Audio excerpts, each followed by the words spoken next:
Bonjour tout le monde, on se retrouve pour une vidéo un peu sérieuse parce qu'on va parler du cas de Cobain. Je pense que c'est important qu'on partage des vraies informations et c'est devenu une trend sur les réseaux sociaux. Donc j'ai fait mes petites recherches. J'ai réussi à trouver des documents officiels de cours de la Caroline du Sud.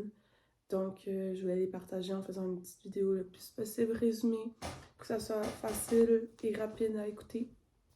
Juste pour que les personnes arrêtent de misinterpréter des informations. Et étant donné que Shannon, la personne concernée par rapport à Cobain, a porté plainte pour diffamation, je vais partager uniquement les informations que la Cour a données, tout en laissant... Elle n'a pas été jugée coupable. Donc pour l'instant, elle est innocente jusqu'à preuve du contraire. Et ça va rester comme ça, je vais poser aucune supposition dans cette vidéo. À la fin de la vidéo, je vais parler d'une ancienne employée de Shannon qui a partagé des informations. Ces informations n'ont pas été confirmées par la cour, donc nous ne savons pas si elles sont vraies. Je vais juste les partager à titre, comme si c'était juste des rumeurs. Il va aussi y avoir un post Facebook qu'une madame qui a acheté un cheval de Shannon a fait et qui... le cheval est arrivé avec aucun entraînement, se laissant pas attraper par personne et étant très effrayé de se faire approcher, toucher, quoi que ce soit. C'est Shannon qui l'entraînait. Donc voilà, on va parler plus à la fin. Pour l'instant, on va rester sur les informations concrètes que nous avons par rapport à des événements qui se sont passés. Donc, en premier, on va parler de Cobain, parce qu'on parle énormément de Shannon, mais on oublie c'est qui est la victime là-dedans.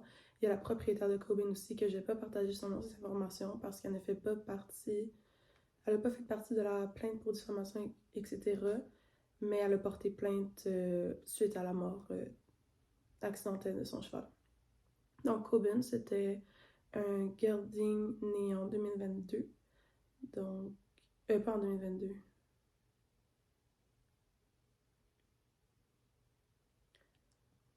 Donc, Cobain, c'était un gelding Irish Sport Horse.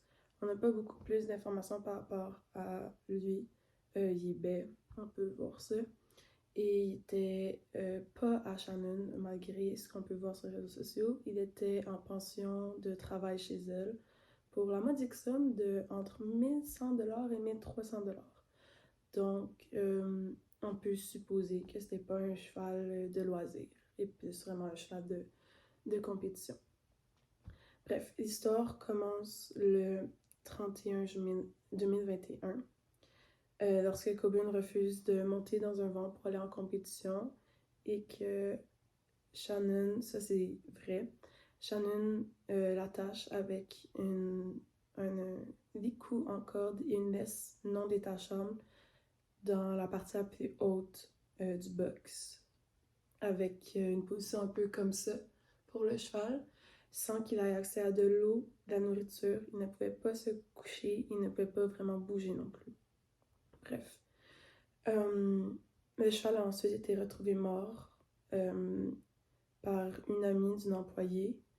Dans la vidéo que je vais parler après, on dit que c'est l'amie de la mère à l'employé. Est-ce que c'est vrai? C'est pas ça qui a été dit en cours. Donc, pour l'instant, c'est l'amie d'une employée. Sans que Shannon soit là. Shannon était partie à sa compétition de chevaux. Bref, j'ai juste retourné vite fait. Ça, c'est les informations qu'on a obtenues le 10 mai 2023 lorsque le procès opposant la propriétaire de Cobain et Shannon Eckel, qui était la gestionnaire de pension, la gestionnaire de l'écurie, propriétaire d'écurie. Donc voilà, puis ça c'est le cas original, lui qu'on n'a pas vraiment entendu parler. Bref, c'est ça. La tête était vraiment à la verticale. Et aussi, elle a avisé absolument personne qu'elle avait laissé attacher son cheval comme ça. Voilà. Le cheval Cobain se débat. Il déboîte toute sa mâchoire inférieure et s'arrache plusieurs dents, ce qui a laissé des traces de sang partout dans le box, à l'intérieur et à l'extérieur.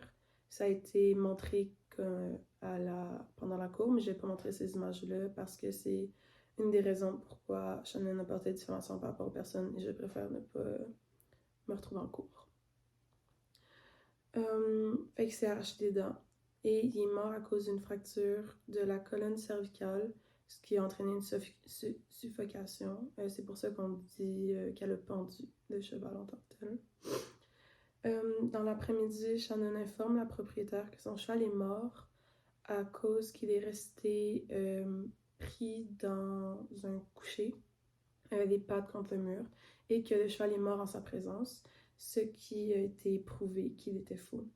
Quelques heures après, elle a déplacé le cadavre de Coben pour le cacher à une place qui est encore aujourd'hui non révélée, malgré que pendant 1 an, la propriétaire a demandé à plusieurs reprises de savoir où était son cheval, parce que l'incident s'est passé en Caroline du Sud et elle habitait au New Jersey et aurait voulu avoir les crémations de son cheval avec elle. Ouais. Fait que ça, c'est qu'est-ce qui s'est passé avec Coben. Dans le procès en tant que tel, on parle aussi d'un cheval de Weston qui subit à de multiples reprises le même traitement que Coben, mais qui a heureusement survécu. Mais c'est juste pour prouver au jury que c'est pas la première fois qu'elle agit comme ça avec un cheval, c'était pas le coup d'une fois, c'était pas à passer une mauvaise journée, elle a pas réfléchi. Non, c'est des comportements répétés qu'elle a eu. Et ça, c'est prouvé. Ce n'est pas des rumeurs, ça a été dit en cours. Mais c'est tout de même une mort accidentelle, je tiens à le préciser. Pour l'instant, innocent jusqu'à preuve du contraire. Après ça, pourquoi on connaît l'histoire et pourquoi ça refait surface, c'est parce que le 13 mai 2025, Shannon a décidé de porter plainte pour diffamation contre 9 personnes, 2 organismes et un organisme à but non lucratif.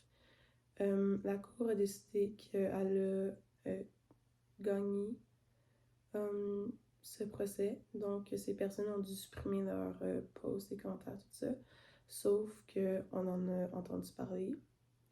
Donc, autant vous dire que le monde entier est en choc et c'est la raison pourquoi je fais cette vidéo, juste pour qu'on ait des bonnes informations et pour rappeler qu'il ne faut pas insulter, qu'elle est encore innocente jusqu'à preuve du contraire et qu'utiliser des termes ou des manières de parler comme « elle devrait subir le même sort que Coben », c'est un horse killer, elle devrait se faire prendre par quelqu'un.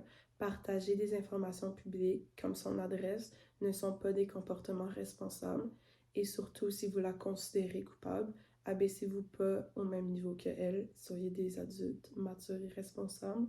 Si vous avez en bas de 18 ans, je peux comprendre que les émotions rentrent en jeu, mais rappelez-vous que ça reste que c'est un être humain, malgré ce qu'elle a pu faire. On reste sur une mort accidentelle. Donc là, on va rentrer dans les autres informations que nous avons à propos de Shannon qui ne sont pas confirmées. Ce ne sont donc que des rumeurs. D'accord? Alors, la fille, je ne connais pas son nom malheureusement, je ne l'aurais pas partagé. Travaille pour Shannon durant ses 14-15 ans en échange de pension pour son cheval, des cours, tout ça. Elle nous a parlé de 3 chevaux, Coben, Sherlock et Mills. J'ai pas compris son nom complet, elle le surnomme Mills pour le reste de la vidéo, fait qu'on va l'appeler comme ça. On va commencer par Coben parce que c'est lui le sujet principal. Il n'y a pas beaucoup plus d'informations, mais en gros, Shannon n'aimait pas le fait qu'il marchait à la fence, donc a décidé de l'enfermer 24 heures sur 7 dans le box.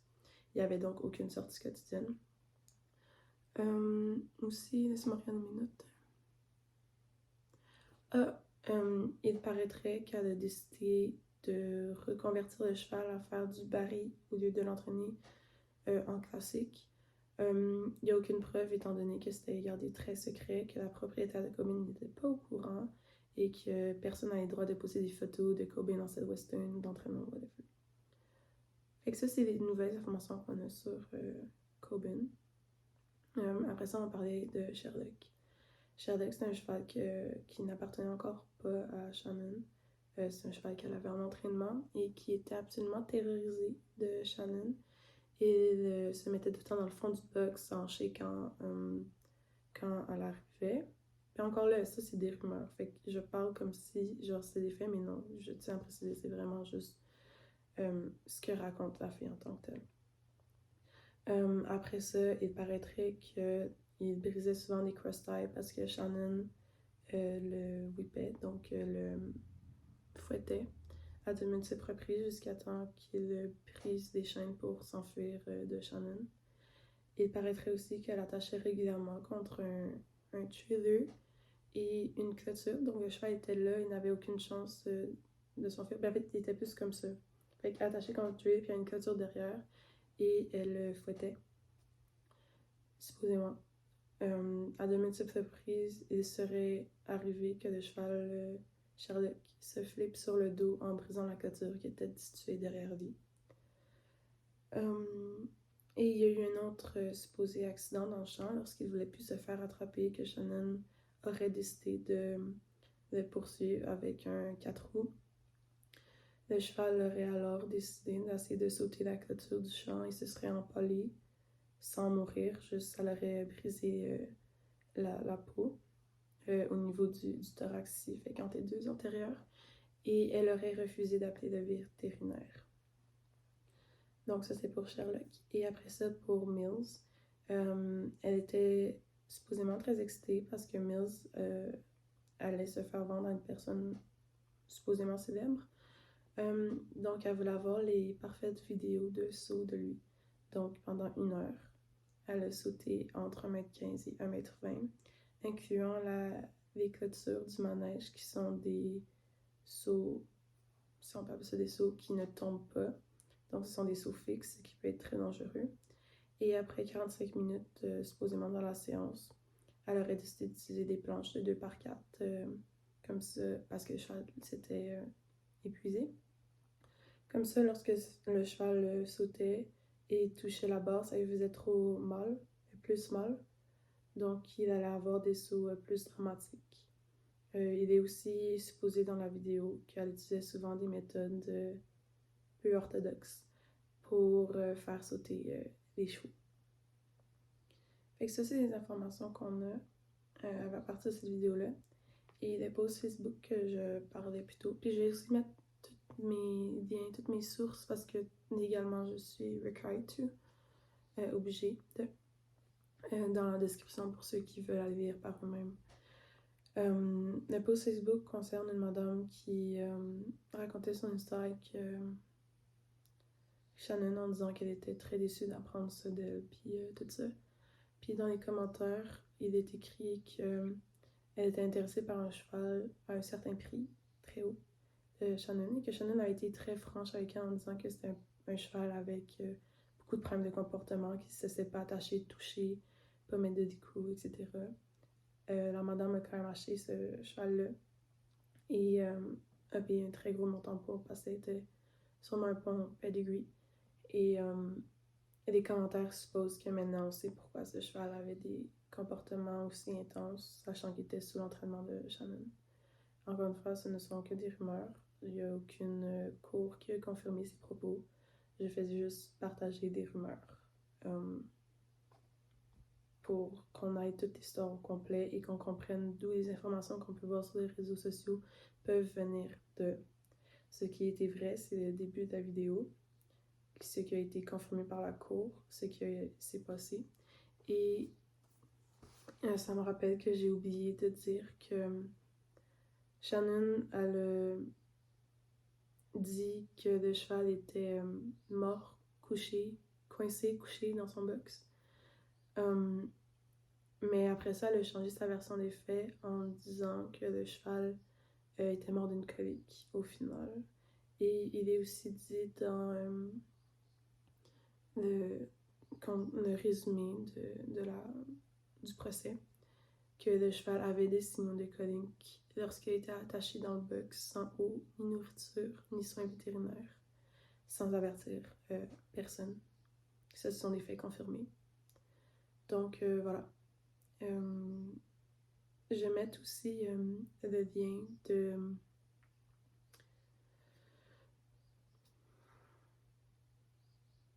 le lien de la cagnotte dans la description pour le procès qui s'en vient, parce que dans 6 mois à peu près, il va y avoir une deuxième partie de procès.